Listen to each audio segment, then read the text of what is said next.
국방 분야에서도 무기 개발 핵심 기술로 떠오르고 있습니다. 기지국이 부서지면은 아예 기능을 못 하게 되죠. 네. 근데 얘를 우주로 올리면 바로 스타링크가 있으니까 가능하다는 거다. 왜냐하면 최초로 그 당시에 AI 군집 드론을요. 여기 다 모여 있는 거예요. 모여 있으니까 이거를 딱 이제 봇 같은 거 돌려가지고 열심히 긁어 모으는 겁니다. 공개해봤자 그런 어떤 학습에서의 어떤 데이터가 될 수 없는 거거든요. 북한의 데이터로 활용될 수 있다는 게 참 섬뜩합니다.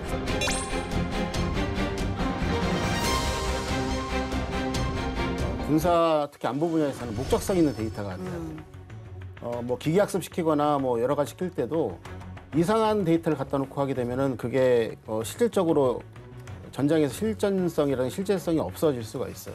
왜냐하면 우리가 이제 안보와 국방 분야 다루는 것들은 대부분 다 비밀로 다루고 있잖아요. 그래서 아까 양 박사님께 말씀하신 오픈소스가 별로 있지도 네, 않고 예. 공개해봤자 그건 어떤 학습에서의 어떤 데이터가 될 수 없는 거거든요. 그래서 또 문제는 뭐냐면 이 전장 상황이라는 것이 너무 유동적입니다.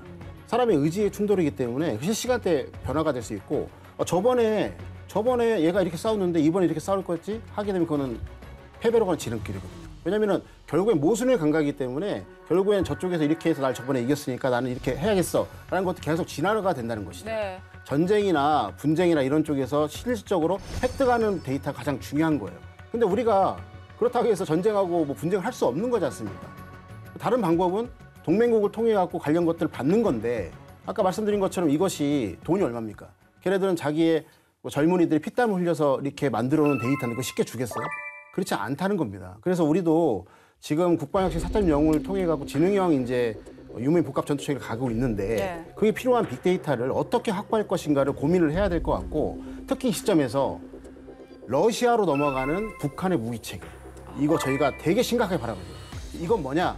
결국에는 북한이 자기가 만든 무기체계에 대한 실전 데이터를 쌓고 있다. 쌓고 데이터를 있고 있다. 이게 어느 날 지금도 할 수가 있을지는 모르겠지만은 AI와 접목됐을 때 우리가 생각하는 이상의 가공할 만한 치명적인 어떤 무기체계로 돌아올 수 있다. 국방혁신 4.0이라고 그러는 현 정부의 이제 새로운 국방 정책에서 굉장히 중요한 것 중에 하나가 AI 중심의 첨단군을 2040년까지 만들겠다라는 네. 목표를 가지고 있습니다.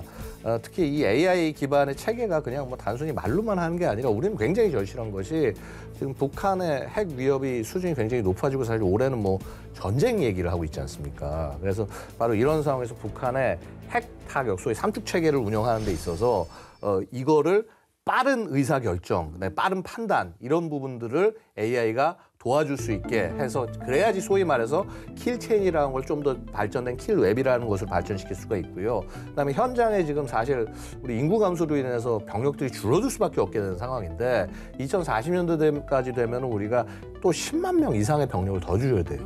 그래서 바로 그럼 이렇게 줄어드는 병력에 대해서 어떻게 대응할 거냐.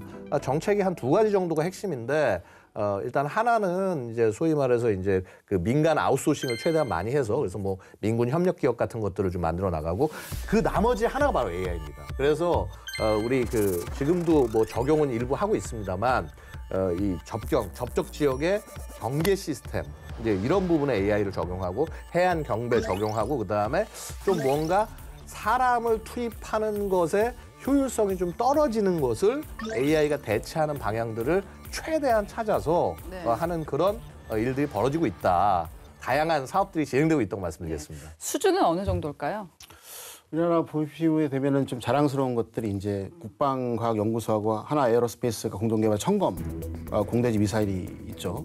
저희는 자랑스럽다고 말한 건 뭐냐면 유사 무기체계 최초로는 인공지능 알고리즘이 참재가 됐어요. 예. 그래서 80만 그 프레임 이상의 표적을 영상을 그 딥러닝을 통해 갖고 자율적으로 찾아갈 수 있는 근용 포착이 가능한 거거든요. 이걸 통해 갖고 명중률도 높아질 것 같고요. 그다음에 원거리에서 사용이 가능하기 때문에 조종사의 생존율도 높아지고요.